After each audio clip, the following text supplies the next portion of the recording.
नमस्कार दोस्तों, कैसे हो आप। दोस्तों, आज से कुछ दिन पहले मैंने एक ये 230 वोल्ट एसी से चलने वाले फ़ैन को 12 वोल्ट डीसी में कन्वर्ट किया था। तो मैंने इसमें 23 नंबर के तार से 50 टर्न हर एक पोल में लगाए थे और कोयल के कनेक्शन इस तरह किए थे, जैसे यहाँ से वाइंडिंग करनी शुरू हुई, इस पर क्लॉक, इस पर एंटी क्लॉक, इस पर क्लॉक, इस पर एंटी क्लॉक, इस पर क्लॉक, इस पर एंटी क्लॉक, फिर क्लॉक। तो 7 के बाद मैंने टेपिंग निकाल ली थी। तो 7 कोयल वो हमारी सीरीज में रही। फिर उसके बाद ये 7 कोयल सीरीज और ये जो 7-7 की जो जोड़े बने हैं, ये आपस में मैंने पैरेलल कर दी थी। तो ये पंखा चल रहा था, कोई दिक्कत नहीं थी। लेकिन ये 12 वोल्ट पर 3.5 एम्पियर खर्च कर रहा था, जो 42 वाट होता है। तो कहीं ना कहीं उसमें त्रुटि थी। स्पीड बहुत ही अच्छी थी, तो भले ही थोड़ी सी स्पीड कम हो जाए, लेकिन ये एम्पियर 2.5 से ज़्यादा ना ले। तो आज की वीडियो ये उसी के ऊपर है। मैं इसकी दोबारा वाइंडिंग करूँगा। ये 23 SWG का तार था जो इसमें लिपटा हुआ था, तो मैं इसी से वाइंडिंग करूँगा इसकी। ये मैंने इसमें सर्किट लगाया था। इस सर्किट का डायग्राम भाई को समझ में नहीं आया, तो मैंने एक दूसरा डायग्राम बनाया है। इसमें ये 85-50 ट्रांजिस्टर हैं और इसके कनेक्शन ऐसे ही हैं। मैंने इस बार प्रतीकों का इस्तेमाल ना करके ट्रांजिस्टरों का इस्तेमाल किया है। ये रेजिस्टेंस है, इस पर इनके मान लिखे हैं। थोड़ी मेहनत आपको करनी होगी। जैसे ये 2.2 किलो ओम की रेजिस्टेंस है। इसके तीनों कलर लाल होते हैं, चौथा कलर कत्थई होता, चौथा कलर गोल्डन होता है। इसी तरह से 22 ओम, ये सब आप नेट पर इनके खोज लें, इनके कलर कोड, और इसको बना लें। इसका आप एक स्क्रीनशॉट ले सकते हो। तो कैलकुलेशन कैसे करेंगे, इसके अंदर हैं 14 पोल, और मैंने नेट पर देखा तो इसकी जो प्राइमरी जो कोयल है, ये रनिंग की जो वाइंडिंग होती है, उसमें एक पोल में 390 टर्न है। तो 14 पोल हो गए, तो इनकी गुणा करके आ जाएगा 390 गुणा 14 बराबर 5460 टर्न आ गया। अब इसको हम 230 से भाग कर देंगे, तो हमारे 1 वोल्ट में कितने टर्न आएंगे ये पता चल जाएगी। तो 230 से भाग कर दिया इसको, तो 23 टर्न आ गए हैं पर वोल्ट। 23 टर्न, इसे 12 से गुणा कर दो, 284 आ गए। इसको भाग कर देंगे 14 से, पर पोल 20 आ गए। अब दोस्तों, ये जो हमारे 20.34 टर्न आए हैं, ये तो 50 हर्ट्ज़ की फ्रीक्वेंसी के लिए हैं, लेकिन हमारी जो है इसमें 14 पोल हैं। और मान के चलिए हमें इसके RPM 1 मिनट में 280 चक्कर रखने हैं, तो वो कैसे होंगे। 280 को 60 से भाग कर देंगे, लेकिन उससे पहले ये जो 20.34 उत्तर आया है, इसको हम यहाँ लिख लेंगे, इसे क्लियर करेंगे। और 280 भाग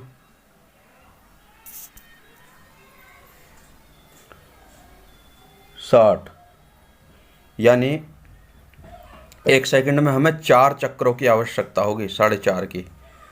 तो बराबर, अब दोस्तों इसमें है पोल 14, यानी इसमें 7 मैग्नेटिक फील्ड हैं। 7 मैग्नेटिक फील्ड हैं, और एक चक्कर घूमने में, इसका एक चक्कर घूमने में 7 बार स्विचिंग करनी पड़ेगी, 7 बार फ्रीक्वेंसी चेंज करनी होगी, तब एक चक्कर लेगा। तो 7 को हम गुणा कर देंगे, गुणा 7, तो हमारी ये फ्रीक्वेंसी आ गई 32.66।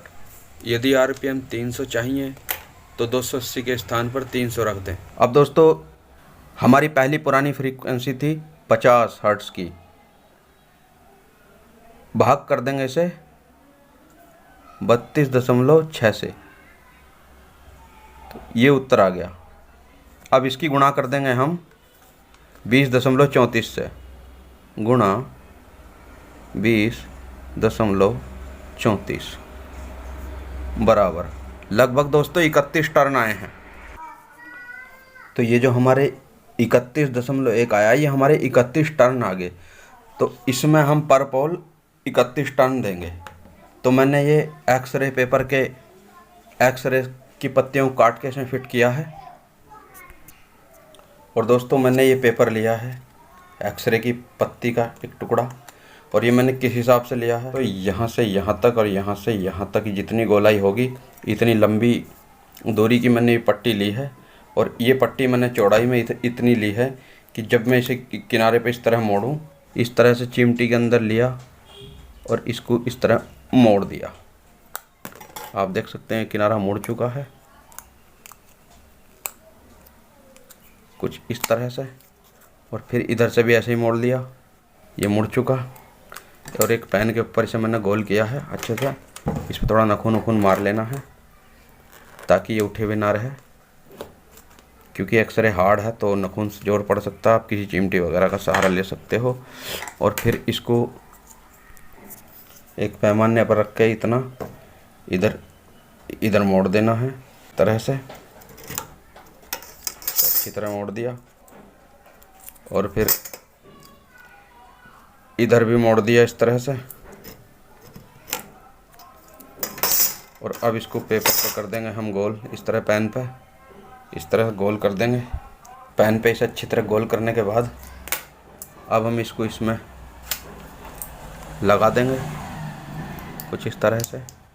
और दोस्तों इस तरह से ये इसमें इस आगे को धकेल देंगे और ये लग चुका, आप देख सकते हो इसमें लग चुका। फिर इसमें चिमटी की सहायता से हम इसको इस तरह दाब कर अच्छी तरह से जगह बना लेंगे। तो पेपर सारे लग चुके हैं। अब मैं इसमें हर एक पोल में 31 टर्न दूंगा और देखते हैं दोस्तों इस बार स्पीड और एम्पियर कैसे रहेंगे। अल्टरनेट वाइंडिंग होगी दोस्तों, जैसे कि मैंने यहाँ से शुरू करते हैं तो इस पर हम क्लॉक लपेटेंगे, फिर अगले पोल पे एंटी क्लॉक, फिर क्लॉक, फिर एंटी क्लॉक, फिर क्लॉक, एंटी क्लॉक। इस तरह से दोस्तों यहाँ से शुरू होगी और दूसरे पोल से 2 वायर निकल जाएंगे। और उन दोनों वायरों को हम इन ये जो लो साइड के मॉसफेट लगे हुए हैं लो साइड के, इनके दोस्तों हीट सिंक पे या ड्रेन पर करंट कनेक्ट कर देंगे उन दोनों वायरों को। तो मैं इसकी वाइंडिंग करके आपको दिखाता हूँ।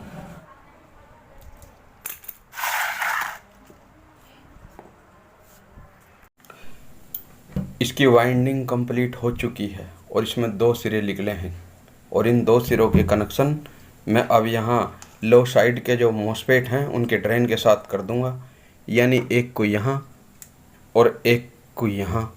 और यदि चक्कर उल्टे लगेंगे तो मैं इन्हें आपस में बदल कर चक्कर सीधे कर लूँगा।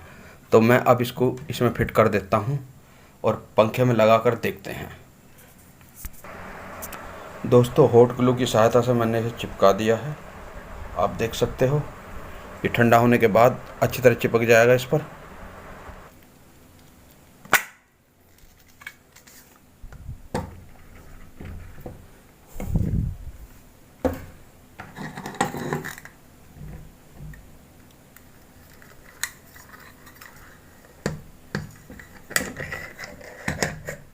मैंने ये जो मेरे पास पहले से पुराना सीलिंग फैन लगा हुआ था, मैंने उसी के कुंदे में एक सरिया इस तरह से गुंडी बनाया और वो यहाँ टांग दिया। और उसके नीचे दोस्तों ये मैंने डोरी यहाँ से यहाँ पहुँचाई है, आप देख सकते हैं ये डोरी यहाँ से यहाँ पहुँच गई है। और ये पंखा हमारा यहाँ कुछ इस तरह टंग गया है, से यहाँ तक आ रहा है ये नीचे इस बैटरी तक। और मैं इस बैटरी को ये चिमटी लगाऊंगा और आप देखना लगाई।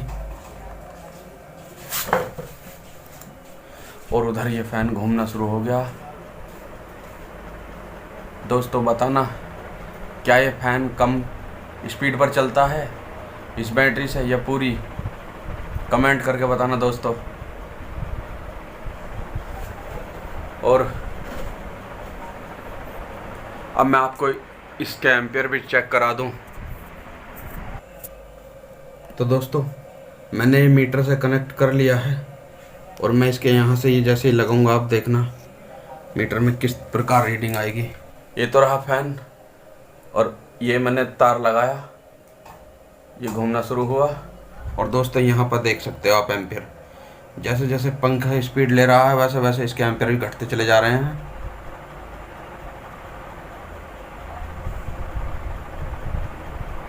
एक 1.7877 आगे। और स्पीड देखना फ़ैन की दोस्तों, इसकी स्पीड एसी फ़ैन के मुकाबले थोड़ी कम है। इस फ़ैन की स्पीड एसी फ़ैन के मुकाबले ऐसे मानो जैसे 75% हो। और लेकिन यहाँ पर इसके सबसे बड़ी बात है एम्पियर। ये देखिए कितने कम एम्पियर कंज्यूम कर रहा है ये।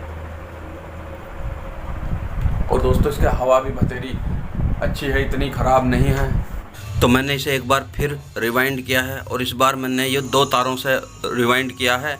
इसमें मैंने 23 के साथ एक 27 नंबर का तार और लगा दिया इसके पैरेलल, यानी ये 2 तारों को एक साथ करके जब इस पर टर्न लपेटे गए हैं, इस पर सर्किट वर्किट लगा के दोबारा देखते हैं कि इसकी स्पीड आती है नहीं। फैन में स्टेटर और ब्लेड फिट कर चुका हूँ, पंखा टंग चुका है दोस्तों। आप देख सकते हो ये लाइन मैंने यहाँ से और यहाँ से होती हुई ये बैटरी पे ले आया हूँ। पॉजिटिव तार मैंने इसका जोड़ दिया है, ये मैं यहाँ जोड़ा और ये देखिए घूमना शुरू हो गया। काफ़ी स्पीड है अब इसकी।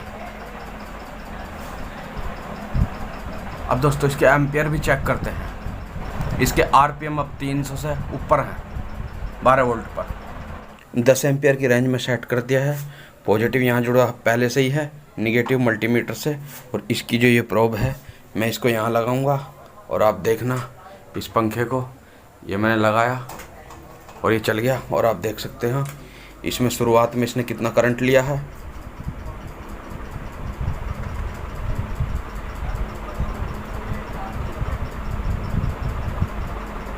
और दोस्तों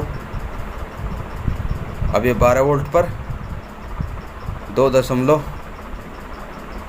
19, 17 इस तरह के एम्पियर ले रहा है। आपको इस बैटरी के वोल्टेज भी दिखा दूं, वोल्टेज देख सकते हो आप, इसमें 12.11 वोल्ट है।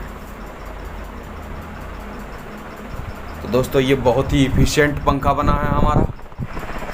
ये वीडियो इतनी ही थी दोस्तों, आशा है ये वीडियो आपको अच्छी लगी होगी। तो इसको लाइक करना, चैनल को सब्सक्राइब करना। नमस्कार दोस्तों।